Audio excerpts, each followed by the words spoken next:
Today we start on a canal, going to a railway. This is historically important for the Industrial Revolution.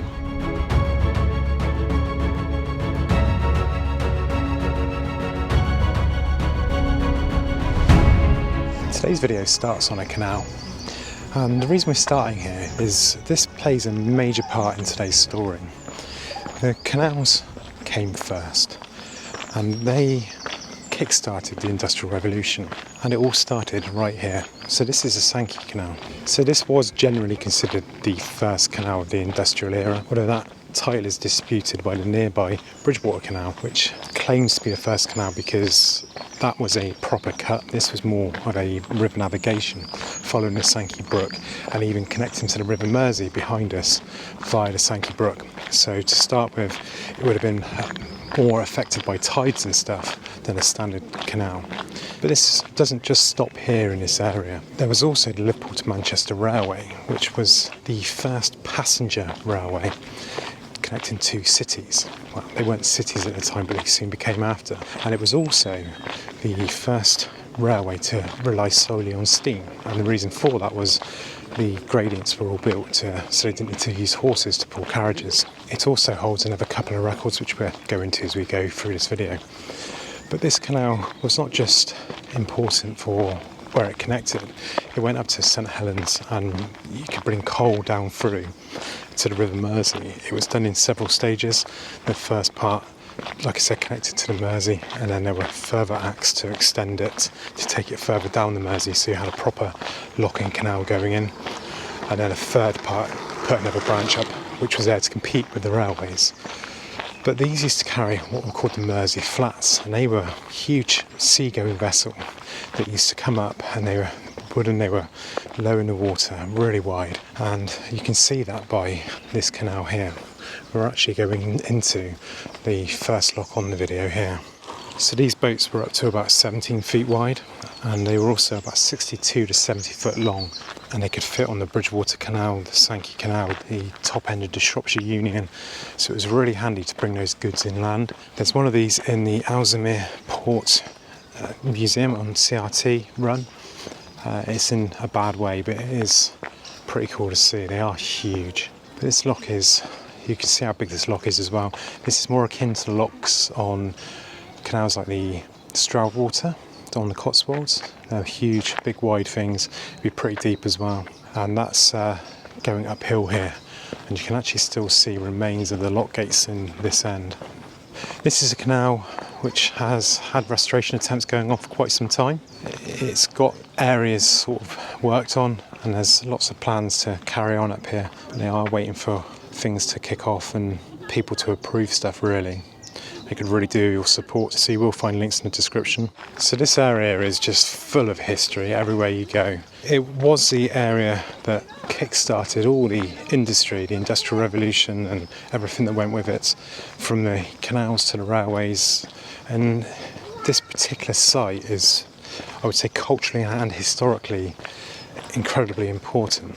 Historically because of the first canal and what we're going to see up ahead, and culturally because it changed Britain and it changed the world. The Industrial Revolution swept out from the UK, from this area down towards the south and then across Europe, and it brought all the factories and mills, housing, because a lot of these places built houses. Now just behind where we started the video there was a chemical plant, and it produced a product which was released a load of stuff into the environment here. I think it was sulfuric acid or something like that. It was a very wasteful product. For every ton they produced, they wasted 2 tons, and it damaged the area. And they actually, when they were building structures up here in the future, they couldn't use iron because the chemicals here and the acidity that was around here actually ate into the iron. So everything had to be built with stone, which makes the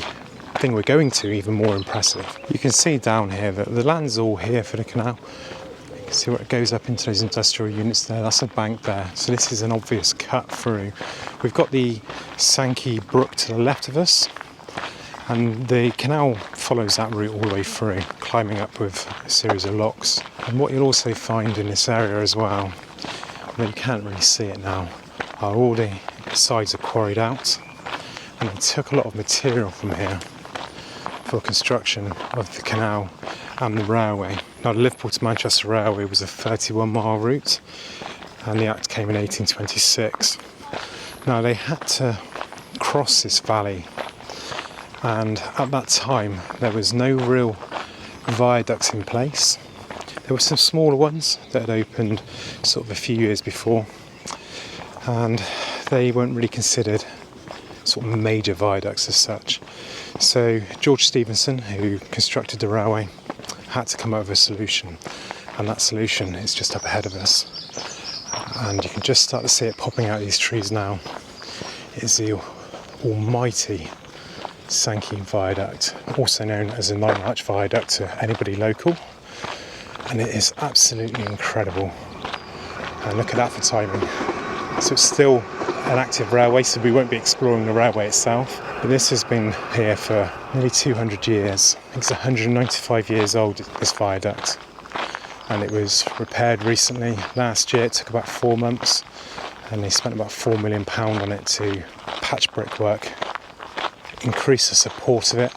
There was some piles of stuff put down, I believe, and some iron put in to hold the structure up a bit more, but it's now carrying a hell of a lot more than what they ever expected it to do. When they completed it and the engines were going across, there were no parapets on it. That was completed later, so it wasn't complete at the opening of the railway. But they cut all the stone locally and used it to build this amazing structure. So the viaduct had to be 60 foot high at least for it to allow the Mersey flats to go underneath, and they actually built it with 70-foot headroom. It's 900 yards long. It was designed by George Stephendon with Thomas Langridge Gooch as well, and it's got sandstone foundation slabs, and each of these are on 200 piles which are made of timber, and they were up to 30 foot long. This is something that the railways learnt from the canals, was how to build these structures. They'd be driven down through here, holding these absolutely colossal arches up. And just on here as well, you've got a couple of red transport plaques. One is for the canal, saying that it was the first industrial canal in England, and the second one is saying that this was George Stephendon's railway, and it's the earliest major railway viaduct in the world. It's a great news. I am now on Patreon. Not only are you going to get the stuff from here that will go into the members area when it's here, you're also going to get stuff from Caught Above the Cut, all in one place. So you're going to get behind the scenes stuff, you're going to get all the drone only videos and the overlay stuff, as well as private chats and stuff like that. So please do go across to Patreon, the links are in the description, and sign up if you can. The bonus with it as well is you all get the same content no matter how much you pay. So if you can only afford the lower tier at £3, excellent. If you can afford a bit more, then thank you very much. This area is just incredible, isn't it? It's just so full of history. I mean, that arch we've walked under, I think would have been the arch where the canal went under, and there's some pretty cool images of this in, I think it was 1831, the year after this opened. You see another train going over. It's a very busy line still, one of the main routes between Liverpool and Manchester. It turned into several different railways over its time, eventually becoming London North Western Railway. It was also the first railway to introduce signalling. And back in the early days, the original signals were policemen stood every mile, and they did hand signals, and I think hands outright were go, and if there was no one there or his hands went out, you had to stop immediately. This was then replaced by a flag system, and there were a series of different flags. The first one being red, which meant stop. Green meant proceed with caution. They had a blue flag, which meant you've got to pick up carriages, and then a black flag to indicate there were plate layers fixing the track. Any flag waved violently meant you had to stop immediately. They also used to use fog lamps and bells to alert you in bad weather that there were issues and stuff as well. In 1837, the London and Birmingham Railway conducted trials where they used a completely different system, and the idea was to introduce a national system of coloured signals. And this was adopted everywhere, but this wasn't implemented on this railway. And they carried on using the policemen until 1845, when the railway was taken over by the Grand Junction Railway. So there's freight going across now as well. It's a really busy road. I believe it's 5 trains per hour each way. That might just be passenger trains. It's all very busy up here. There's a lot of traffic goes south and then hits the bottlenecks in Birmingham, which is why HS2 was proposed. But that's a different story. Up ahead of us we have the next lock on the canal. And you see we're kind of rising up into it now. This is largely filled in, but there is some of the structure still visible inside this little dip here. The links to the Sankey Canal were in the description, so please do support them if you can. This would have been the front of the lock because it curves in there. Lock gate's just in here, and then the lock would have carried through on this other side. These copers are massive on here, look. It's amazing they moved these things back in the day. I've moved coping stones with scaffold holes and scaffold poles led down and use scaffold poles to push them, and it takes some significant work. Here's the other end of the lock here. You can just see the other gate recess there. There's also some remains of the gates in there as well, actually, so we'll just pop and see those. You might ask why I'm putting this on my railway channel rather than my canal channel, and it was a difficult decision, to be honest with you, because it's historically important for both, but I believe this being the birthplace of probably modern railways, being the first steam hauled services here and regular passenger services as well, I feel it deserves to be on the railway channel. The canal stuff is significantly important, and I will cover this canal a bit later on different parts of it. There's some interesting parts further down, but this definitely belongs in railway history. Have a great day.